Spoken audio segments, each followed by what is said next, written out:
All right, it looks like most of the people are in from the waiting room, so we will go ahead and get started. Welcome, everybody, to our first Missouri Open Door Tech series for 2026. Today's topic is assistive technology for active outdoor lifestyles. My name is Angelina Alpert, and I am from University of Missouri, Kansas City Institute for Human Development. And I am joined today by David Baker from Missouri Assistive Technology. And to get in today's agenda, our objectives for today are I have an announcement before we really get started. I have an overview of Missouri No Wrong Door. We'll talk about some tools for healthy living, and then we'll move into assistive technology for outdoor activities. So our 10-year anniversary of Showcase is happening in 2026. So that'll be happening May 5th through 7th in Kansas City, Missouri. If you are not familiar with the Showcase, it is the annual conference for charting the life course. And so through it, people come together who use charting the life course and implement it in different ways, whether it's in their personal or their professional life. And we all get to share the ways that we use life course. And so we'll be reflecting on the growth and impact of life course over the past 10 years, um, and celebrating the movement. Early bird registration was extended until January 31st. So if you are still looking to register with that discounted price, it'll be good through Saturday. We also are still looking for sponsors and exhibitors. There's more information on our website about what being an exhibitor looks like. Um, but we did have a lot of technology focused exhibitors last year, which was really cool. And so we still have those opportunities available. And then a little bit about No Wrong Door. So No Wrong Door aims to transform the way people access services in the community. So it supports individuals and caregivers to make decisions on complete and accurate information about their options for anyone seeking long-term services and supports, regardless of age, income, or disability. So we do have a lot of key partners on Missouri No Wrong Door. UMKC is the designated lead. Um, but we do work very closely with Missouri Assistive Technology on technology related initiatives in this area. And then we also partner very closely with the Department of Health and Senior Services to continue the No Wrong Door work in Missouri. So, a little bit about the structure of our Missouri Open Doors series. We look at integrating services in support systems. So, all the way to the left, you'll see that each person exists in the context of their family and their community. When a person is then receiving formal government services, it can sometimes unintentionally seclude them from the family and the community that they want to be a part of. So we aim to integrate different types of services and supports throughout a person's life. That way they're able to be involved in the family and community of their choosing, in the ways that they would like to be. So our Missouri Open Door series aims to open doors to integrated supports. So we have our integrated supports start here, with our 5 different types of services and supports, which are personal strengths and assets, relationships, community-based things that anybody would have access to. And then we have technology, which is what our technology series focuses on. That's any types of personal technology, assistive or adaptive technology, and environmental technology. And then we also have eligibility specific, which are going to be those needs-based services that we have our benefit series on. So before we get into the assistive technology, I want to talk some about some tools for healthy living since we're talking about being outdoors and having an active lifestyle. So charting the life course is a framework and set of tools that helps you think differently about your vision for a good life, setting high expectations, and integrating multiple types of supports. It helps organize your ideas, vision, and goals, as well as problem solve, navigate, and advocate for supports. So along the bottom, you'll see just a few of our icons that we use, um, and those are used throughout the framework to help us organize and use a common language. So on our lifecoursetools.com website, we have a lot of different tools that are available for anybody to use. So this is our page specifically around exploring the life domain of healthy living. So I have a couple of slides that have a couple of the examples of the tools on there, but along the bottom of each of the slides is the link to the page as well as a QR code to the page. Um, but this area of our healthy living life domain um, talks about just kind of general health and wellness, mental health, keeping track of doctors and things like that. So these are two of our more introductory tools. So it's our trajectory and our integrated support star. So these ones ask some prompting questions specifically around healthy living, what you would like your health to look like, what past experiences have helped your health be what you would like it to be, and moving forward, any improvements that need to be made. We also have a couple of specific tools around doctor's visits. So on the left-hand side is our medication list and medical provider list.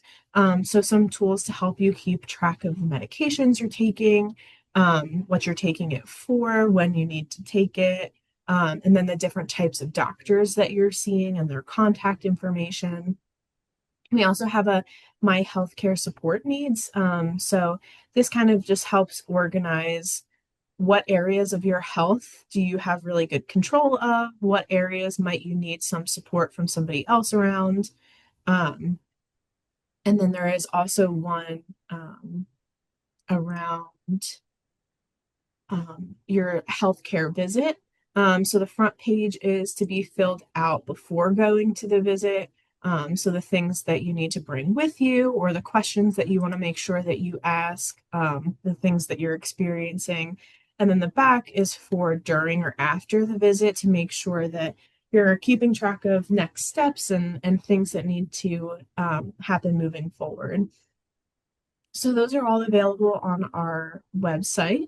And then moving on, I'm going to pass it over to David, and he's going to talk about assistive technology for active outdoor lifestyles. All right. Well, thank you very much, Angelina, and good afternoon to everybody. Welcome to our first mod of the 2026 mod series. I think we've got hopefully, some of you have seen some of the upcoming titles that we have for this year. We think we have a pretty good lineup. We're starting with, even though it seems a bit ironic with as much snow as is on the ground across the state of Missouri, but we are starting with AT, or assistive technology for the active outdoor lifestyle. So if we move on, just to kind of, first couple of slides, we're going to kind of set the agenda for today or give a little bit of background.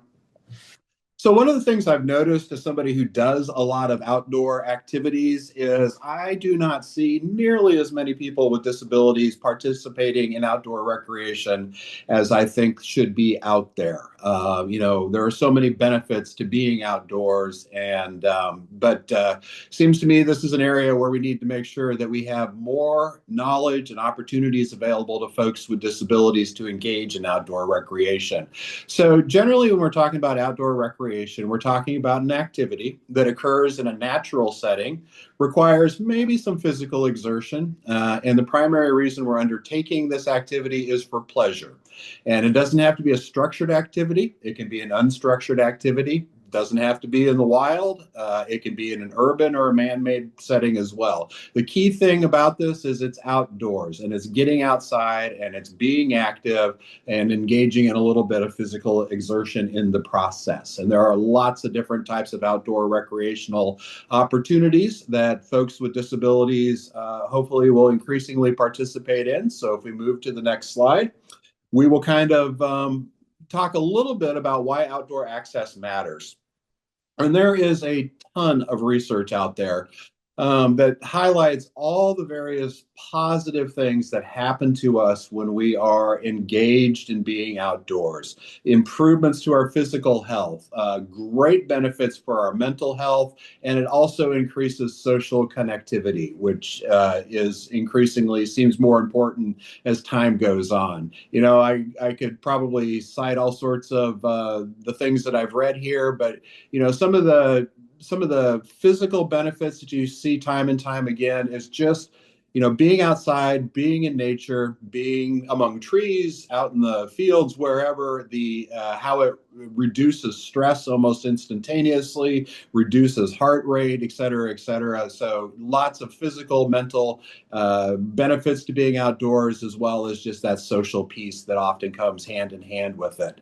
Outdoor recreation is a quality of life issue. It should not be a luxury. This doesn't have to be expensive. It doesn't have to be elaborate. We don't need to make this any more difficult than it needs to be. It's something that improves our overall quality of life, should be accessible and should be accessed by everybody. It's just another to kind of restate that a little bit.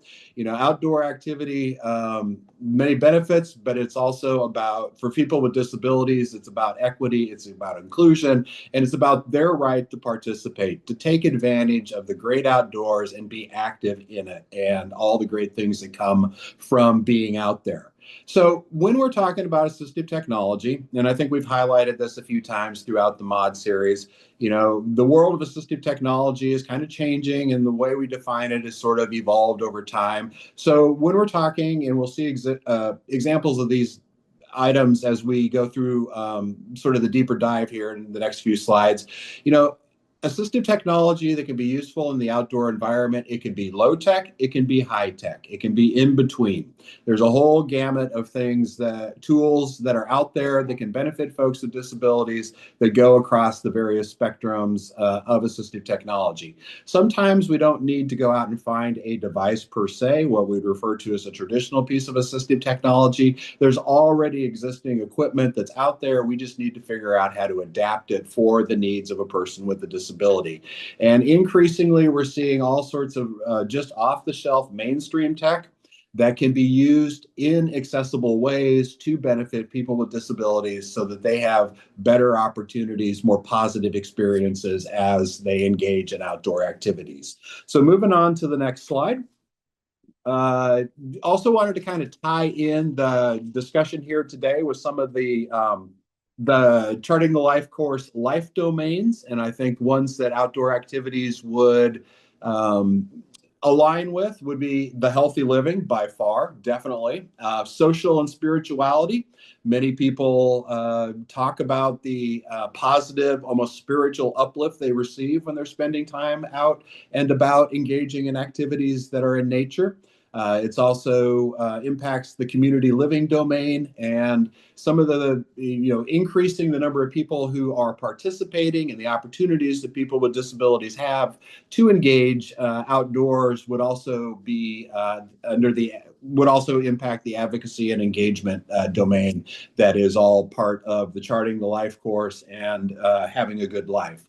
So let's kind of start drilling in. And unfortunately, like what often happens a lot of times with the mod series, we'll touch on an area, but honestly, each one of these areas could be probably its own mod episode. And you know, we'll kind of probably return back to some of these in future mods down the road. But I think one of the easiest ways for people to engage in nature is through gardening. And we have seen an explosion of gardening overall, but an explosion of tools and ways that gardening can be made more accessible to people with disabilities. And we have a few examples here. Going from left to right, we have the raised bed. You'll see the gentleman in the wheelchair.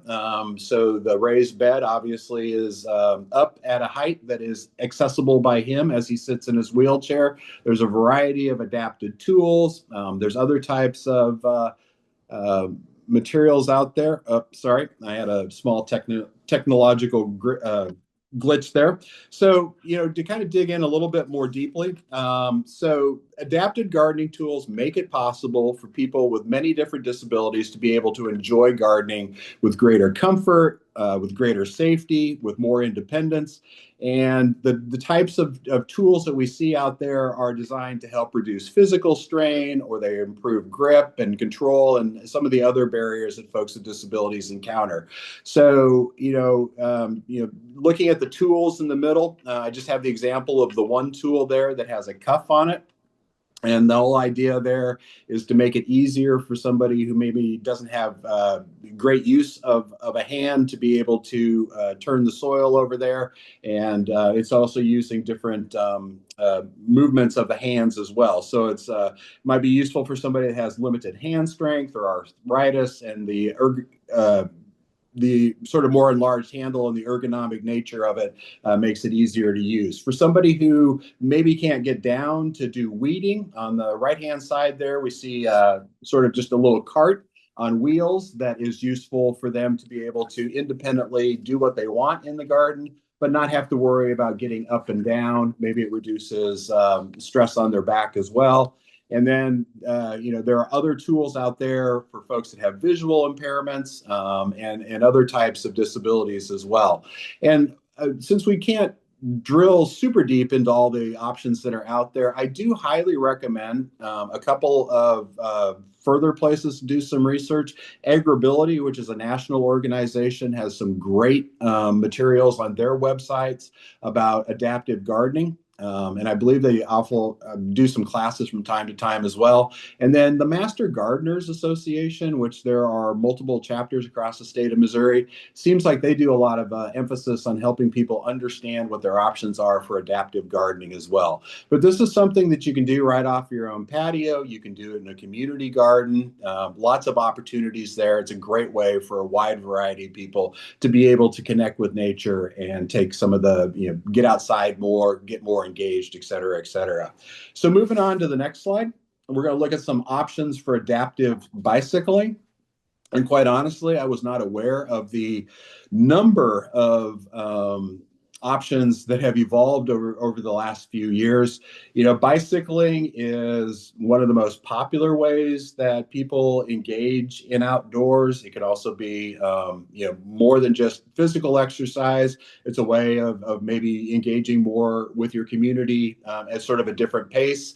And so while in some respects, this is probably a little bit more of an expensive endeavor for people to buy adaptive bicycling. It's also slightly coming down in price, I've noticed, over the last few years. So some of the illustrations we have here, the first one is a recumbent bicycle. And a recumbent bicycle, the rider, as you'll see in the picture, they sit in a laid back chair-like seat, and it's got back support. So what's going on there is it's reducing the strain on the lower back, on the neck, and also on the wrists. And there are two-wheeled versions of the recumbent bicycles, and there are also three-wheeled versions. Over towards the right-hand side, in the top there, we're just seeing one of a variety of adapted bicycles that are coming onto the market. And I've actually seen a few of these in some of the bicycle stores that I've been at lately. And some of the things that are on this one that would benefit a person with a disability, the seating system provides more support. You'll also notice there's a little bit of a variation on the handlebars, so it's easier for somebody to be able to grip. And there are some other things that are built in to make this more useful for somebody with maybe some balance issues or some physical disabilities. This is also a tricycle version of an adapted bicycle, but again, there are also two-wheeled versions of this. The wheelchair bicycle in the bottom right or bottom left-hand corner, I was not aware of this till I was kind of putting these slides together. And this is really just an attachment. There's a little base on the front of a traditional bicycle, and a wheelchair would then kind of clip in there and be lifted up a little bit. And so that enables somebody to use their already existing wheelchair, but also engage in bicycling with somebody. Now, that might be a little physically demanding for somebody to be pedaling, somebody who's in a wheelchair. So there are a variety of e-bike options that will also provide this option for the wheelchair bicycling. And talking about e-bikes, those too have become something that people with disabilities have kind of gravitated towards. Maybe you fatigue easily, or some other condition impacts your ability to be on a bicycle for a prolonged period of time, or to pedal for a consistent period of time. And so the e-bikes, you can go back and forth between pedaling or operating the electric motor, and that can make your time on the bicycle longer, but not increase the physical strain that you are encountering. And then, if for those people that are really adventurous, the off-road bicycles, like we see illustrated in the bottom right-hand corner, keep evolving, and they have special frames, special wheels that enable folks to get off pavement and get onto trails, and in particular, maybe mountain biking trails. And mountain biking is obviously a very has a very large fan base, and is always a fun and exciting adventure. And there are many people with disabilities that want that same ability to engage in that fun activity that's out there. So if we move on to the next slides, we will kind of move into another outdoor activity, which is camping. I personally am a big time camper, so I'm always curious as to what's going on out there that can make camping more accessible to folks with disabilities. And if you were on, I think late last year, maybe in November, we kind of touched on a few things in our best of or most exciting devices that we've come across in the past year version of the mod.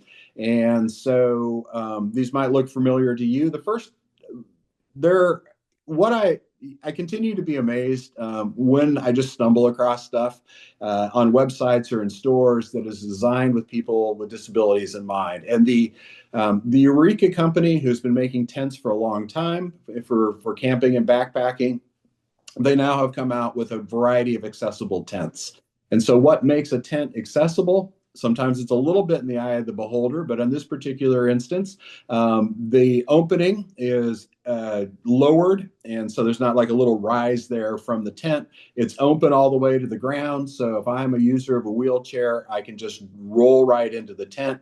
Also, it's taller, so I'm again able to come in and have sufficient headroom. It's also wider so that I can turn around in my wheelchair there, or maybe if I have a care attendant, they can assist me inside the tent and maintain my privacy. So there's really nothing that looks different with this tent from a regular tent, and I think that's one of the beautiful things. It's just set up in a way that makes it easier for a wheelchair user to be able to engage in camping and to do it with independence and with ease. The voice activated headlamp, I continue to be amazed by this. And it's so you think about somebody who may not have the ability to utilize their hands, and they want to go camping, and night falls and flashlights become incredibly important. And so they don't have to manipulate little buttons. They can just turn lights on, turn the light off. And some of the more advanced ones can actually increase and decrease the intensity of the light. And there are a handful of these on the market right now. I think there will be more as time goes on. But I was just absolutely amazed that we now have figured out how to build voice activation into headlamps, and that just opens up all sorts of opportunities for somebody who needs to use a headlamp while they're out and about in the evening, to be able to do it and make it simpler for them to be able to do it. And then maintaining body heat or the correct body temperature can be a real struggle for a wide variety of people with a wide variety of disabilities. And these heated sleeping pads that just charge up with a USB charger are a great tool for being able to do that. You can use them. Primarily, they're used for sleeping, but you could also, on a cold, chilly morning, have it in your chair and be able to stay sufficiently warm to meet your particular needs. And so that also, not only does that help maintain body heat, but that also sort of opens up some of the opportunities throughout the year for somebody to go camping or engage in outdoor activities. It might be a little chillier in the spring, but there are less insects. So if I can get out and make sure that I stay at the right temperature by one of these heated sleeping pads, then I'll take advantage of the spring camping or the fall camping. So kind of extends the seasons in a way, if you will. Moving on to the next set of slides here, just a few ideas in the world of hiking. There are increasingly beginning to be alternative forearm crutches. They're sort of designed with the idea of folks getting off the road. And there are a variety, number of people out there who use forearm crutches. And traditional forearm crutches might be too heavy. They don't have some features built into them. Maybe their cuffs aren't adjustable. And that's the whole idea behind some of the forearm crutches that are now available on the market that are designed with people with disabilities in mind and have features that make engaging in trail hiking easier and more comfortable, as well as safer. So the cuffs maybe are adjustable, or they various cuffs that can be easily disattached and attached to these particular forearm crutches. And so they also have shock absorbers built into them. They have slightly different at the bottom there, the grips are slightly different. They can be exchanged in and out depending on maybe the situation that somebody is hiking on. And there's actually a really good I think it's called Outdoor Girl or Adventure Girl or something like that. But it's a young woman who uses forearm crutches. She's active in nature all the time.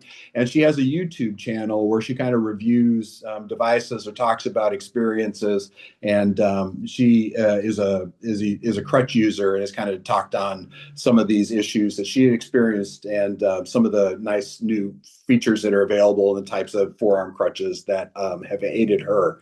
Camp stools, it's a pretty generic type of device that we take as we are out and about and hiking. However, if I am maybe wanting to go out on a hike on a trail and I fatigue easily, I might need to take a pause. And there may not be some place that's, super convenient for me to sit down, but these camp stools are lightweight. They fold up. They could fit in a backpack. They take up very, very, very little space. So if I have been out there for a while, I need to just rest for a little bit of time. I can just take this camp stool out no matter where I am and sit and catch my breath, get re-energized, and continue on my hike. And then on the far right hand side, just a waterproof bag. Honestly, I'd not ever thought of these in the capacity in terms of people with disabilities, but it was pointed out to me here not too long ago by a friend of mine. Waterproof bags have been around forever. They're used when folks are kayaking or canoeing or somewhere where there's a lot of rain.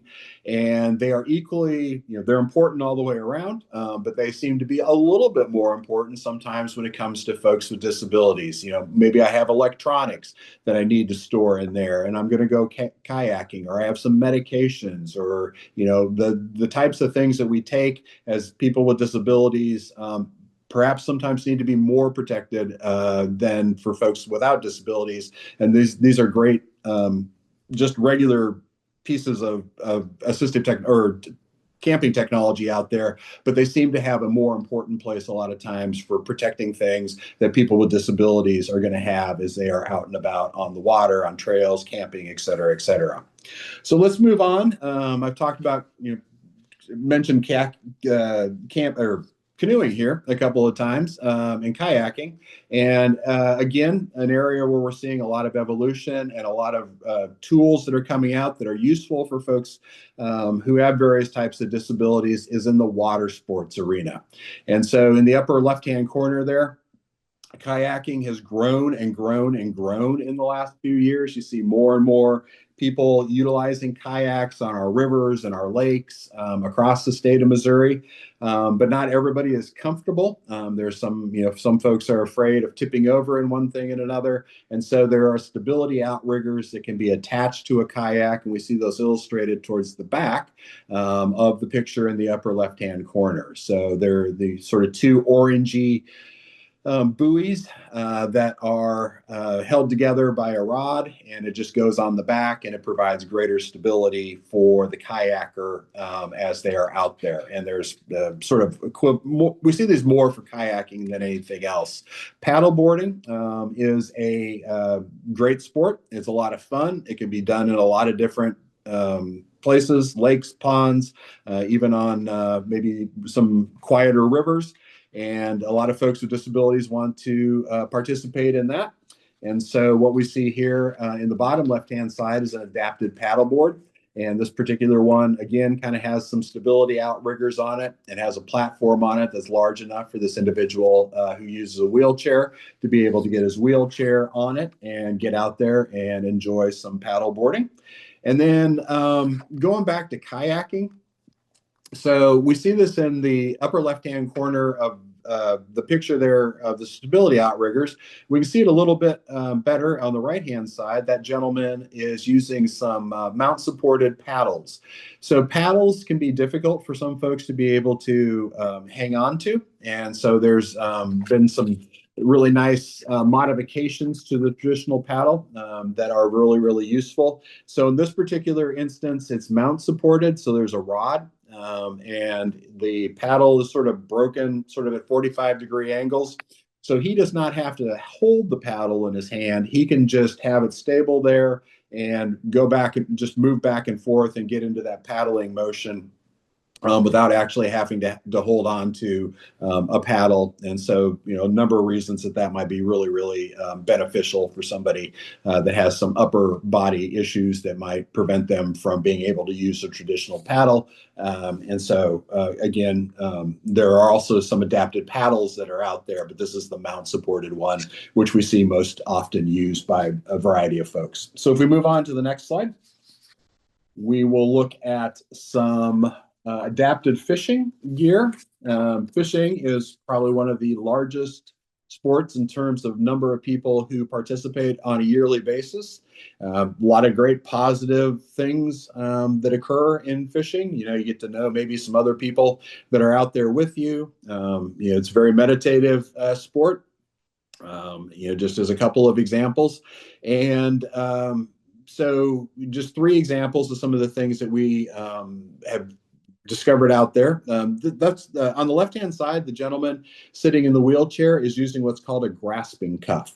And so he has limited use of his arms. And so that cuff, he would put that cuff on, and then the fishing pole slides down in there, and it provides him with the stability and his ability to maintain and operate the fishing pole.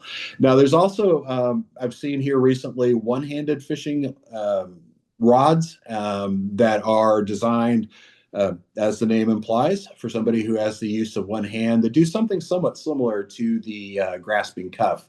Threading, putting bait on, putting hooks on, that can be really hard for a lot of folks for a variety of different reasons. And so in the middle there is the magnetic tip threader. And so that helps somebody that doesn't maybe have the best eye-hand coordination or fine dexterity skills to be able to run the line through those tiny, tiny little holes that they put on lures, and then be able to tie it off and do that independently without having to rely on somebody else to do it. And then the gentleman on the right-hand side, that picture, he's using a rod holder, which about just in the area of his knees there. It's just a tube that's been mounted to his wheelchair, and it enables him to put his fishing pole in there so he doesn't have to hold on to it the whole time. So that's just a more convenient way for him to be able to, with his limitation, be able to get out there to enjoy fishing and to be able to hang on to it through the fishing rod. So if we move on to the next slide, we will look at just a few wheelchair adaptations that are available that are very for a variety of different situations. But folks who utilize wheelchairs want to get out and enjoy nature just like everybody else. And there seems to have been a lot of options that have come out in the last few years for all the various types of situations that they might want to engage in. So the track masters may not be practical on a personal level to have a track master, but the track masters are all-terrain wheelchairs. And part of the reason I put the slide in this presentation is one of the great things that the Missouri Department of Conservation has done is they have several of these track masters throughout the state that enable somebody to, and somebody who needs to utilize this can come in and they are able then to get out and enjoy that particular state park. I'm not aware of all the state parks they're in, but I will just reference the Department of Conservation's website. They have great information about accessibility and where these are located. If you are at the beach, there are a variety of beach wheelchairs. And so they have pneumatic wheels on them that make it easier to go over the sand, especially wet sand. And they can be done. Generally, they have somebody else who maybe is doing the pushing, but there are some versions for individuals who want to do this independently. On the right-hand side, the free wheel, that is an attachment that I can put on my wheelchair. And so it is what it does. It's going to lift up those front casters a little bit. And then it's going to make it easier for me to be able to propel myself over some rougher terrain. There's also an equivalent of that you'll see in the bottom, in the middle, the wheel blade, which is again an attachment that would enable me to take my wheelchair on icy surfaces, like maybe I want to go ice fishing or something like that. And along those same lines, there is the Rio Mobility Firefly on the far right-hand side on the bottom.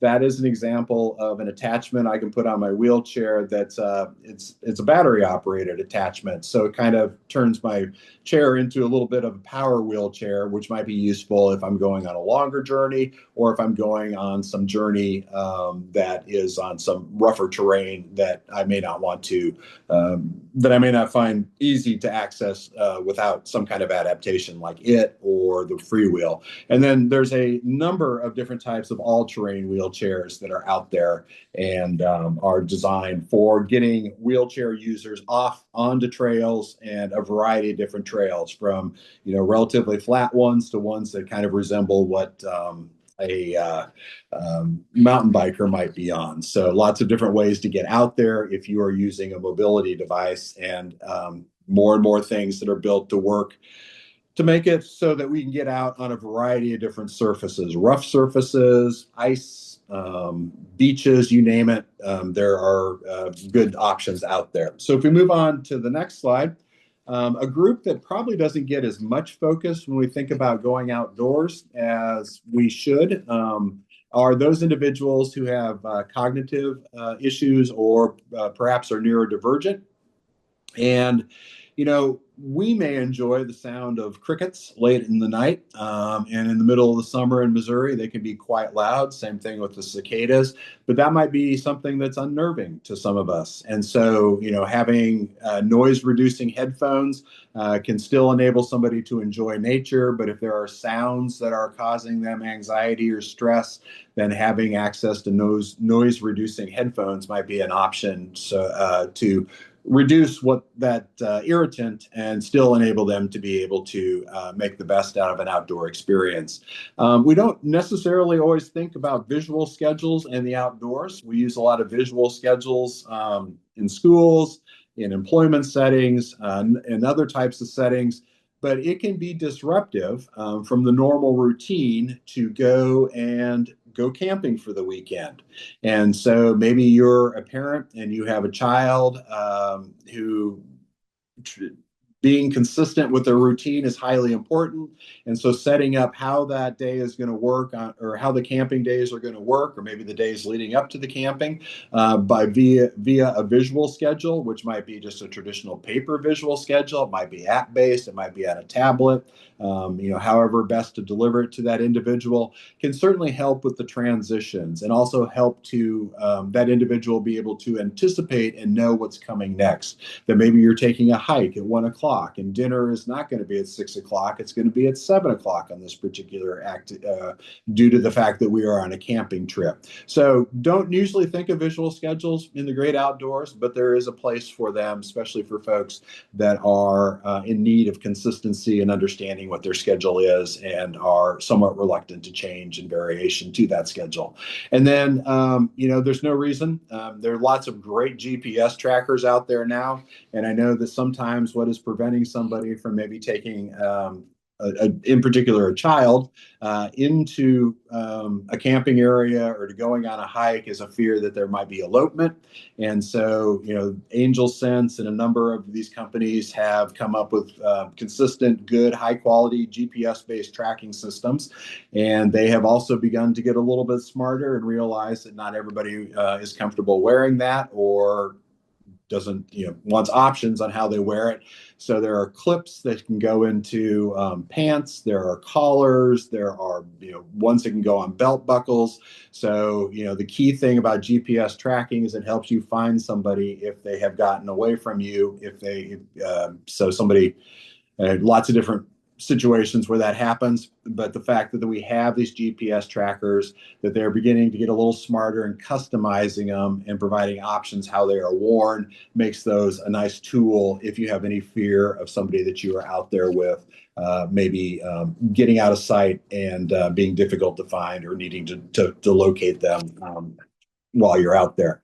And then the last slide here, I just want to kind of reinforce some things that seem like they're kind of common sense when we're outdoors, but they kind of maybe have a little bit more importance for folks with disabilities. And that is just the overall necessity of staying safe and having safety equipment with you when you are outdoors. And so just a couple of examples, and again, these are pretty much all just mainstream technologies, but they might have an increased benefit for people with disabilities or be perhaps more important for folks with disabilities when they are engaging in outdoor activities. So smartwatches have lots of built-in health-related features, like they can monitor heartbeat, respiratory rate, track sleep, all those types of things. If I have maybe I'm holding myself back from participating because I'm afraid that I might get overheated, or I have some concern about elevated heartbeat, those types of things, utilizing the smartwatch to make sure we're staying in our safe zone health-wise is always a good idea. Some people, again, have difficulty regulating their body temperature. There are a variety of cooling vests that might be useful so that they can get out in a wider variety of temperatures. Hydration, and we all know the importance of that. Again, it might be more important for some folks with disabilities and the variety of device or thing off the shelf items like the Camelbacks or some of the water bottles that are out there are important to have to stay hydrated. And then finally, portable power sources. I kind of referenced these a few minutes ago when I was talking about the heated sleeping pad. It literally, you can just plug it into one of the portable battery packs, but we rely on a lot on technology that needs to be charged. And again, maybe something that sometimes is holding people back from participating is maybe they use a CPAP machine or they have some other type of electronic based device or device that has a rechargeable battery on it or needs a power source. And so there's no reason you can't take a nice portable power source out into nature to keep things charged or to run a piece of maybe medical equipment. And so, it's always good to plan ahead and think those sort of general safety things through and make sure you have the tools and the supplies necessary to be able to get out there, to enjoy it, to be safe, and make sure that you have those objects that can enhance your safety while you're out there and perhaps even open new opportunities as well. And so if Angelina, if you want to move just a couple of final thoughts here. That was a lot of various devices and just kind of, want to show the variety of devices that are out there or ways that technology or various pieces of outdoor equipment have been adapted or can be adapted to open new opportunities. So again, outdoor access, I sort of began our discussion here today by mentioning I don't see nearly as many people with disabilities, or at least visible disabilities, out and about in nature as I would like to see. And there's no reason for this. It's really a participation issue. It shouldn't be a privilege thing. And we need to make sure that we think about technology as and how it can expand where and how people with disabilities engage in outdoor activities and have an active lifestyle. And the more that we get out there and engage and offer our ideas, the more that we will see improvements in technology and options that are out there that can make things better for folks with disabilities.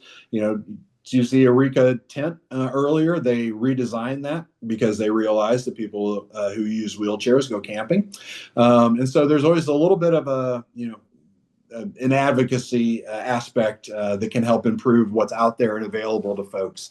And the more folks with disabilities that are out there, the people will pick up on that, and we'll see more innovation and increased opportunities and ways that campgrounds and trails and everything else are laid out so that it enhances the experience.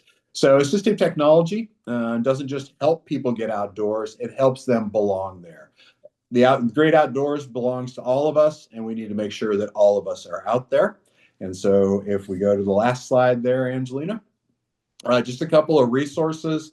There are lots of resources. If you go out and Google a little while, you will notice that there are a lot of great websites on the variety of tools and assistive technology that's available for increasing enjoyment of the great outdoors. And a lot of times, especially the YouTube channels, they're kind of, disability focused in the sense of maybe it's a chair user who likes to get out and enjoy the great outdoors. So he talks about it, or she talks about it from the perspective of these are great tools for my fellow chair users to consider if they want to get out there.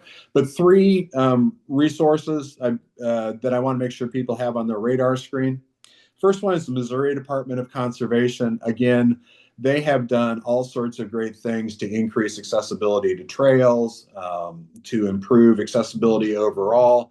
They have the all-terrain wheelchairs in a number of locations around the state. They have just really done great work to increase opportunities in Missouri for folks with a variety of disabilities. I noticed here not too long ago that All Trails, which is an app that records trails and gives maps of them and provides little reports. They have started to include information on accessibility of trails. And so that might be useful if I'm looking for a trail in the St. Louis area or the Kansas City area or somewhere else in Missouri. If I have the All Trails app on my phone, I might be able to find trails that are more usable for me based on I'm a chair user or I have mobility limitations or whatever my condition might be. And if you are looking to go and enjoy the many great national parks that are across this great country, then recreation.gov is tied to national parks and other public lands, and it provides nice information on accessibility.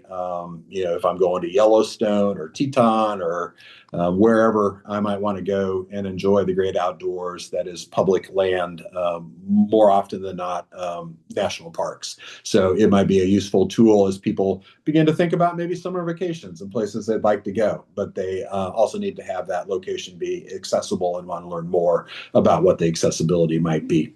So that is kind of a great broad overview, but there are the bottom line here is there are so many ways that we can increase the amount of time that folks with any kind of disability participate outdoors in activities.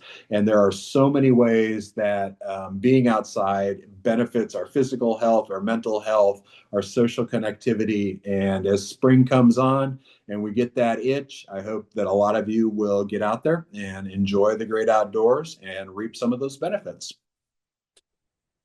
Awesome. Thank you, David. So I will open it up now to see if anybody has any questions or reflections. Feel free to drop them in the chat, or you can go ahead and raise your hand and I can unmute you. Okay, I don't see anything coming in right away, but I'm going to go through the closing slides. Feel free to drop questions or reflections in there while I'm going over them. Um, or again, raise your hand, and we can get you called on there. So this is just our schedule for the Missouri Open Door Series for all of 2026. Um, we have all of our topics and all of our registration links up for the year. So our benefit series is the second Wednesday of every month from 12:30 to 1:30. Our next one is going to be on February 11th on Missouri State Health Insurance Assistance Program Services. It's also known as Missouri SHIP. Um, and then our tech series is the fourth Wednesday of every month from 12:30 to 1:30. And our next one is going to be on February 25th. And that's going to be on inclusive housing, adaptations, and accommodations. And then again, if you wanted to see any more of the life course tools, you can head over to our website, lifecoursetools.com, and those are all there and accessible. They are free to use. You can use them on either as a PDF or print them and fill them out.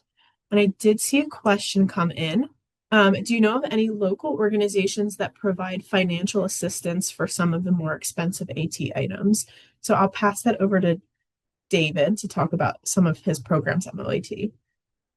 David, you're muted. Okay. There we go. All right. Um, that would Lauren, can you email me that question, dbaker@mo-at.org? There are some options out there. There's unfortunately not as many as we would like, but there might be one or two options through us at Missouri Assistive Technology, but I am aware, depending on where you might reside in the state, of some other potential options. And so if you can just email me that question and then tell me where you live, I can kind of look a few things up that I have in my notes and see if we can't match you up with something. Oh, Dave Hasek, great. Thank you. About the American Canoe Association having some resources and information. Dave, do you know specifically what they have? I've seen that. I have never gone to dig around a little bit on that one. Oh, let's see. There we go. Sorry, I didn't see the hand up at first, Dave. Yeah, there's endorsements for kayak, canoe, all type of paddle sports, and there's several organizations that provide adaptive paddling. The St. Louis Canoe and Kayak Club does.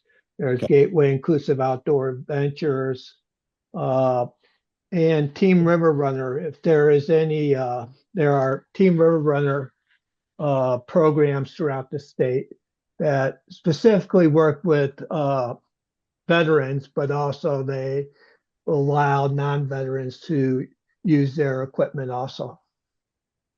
Very good. There are quite a few adaptive and endorsed instructors in the state of Missouri. Good to know. Thank you, Dave. We then also have contact information for David and I. Um, if you have any additional questions or wanted to reach out, we're both available. The recording and the slides will be sent out for this in a follow-up email along with the registration links for the rest of the year. And if nobody else has any questions, then we'll see you next time. Thank you, everybody.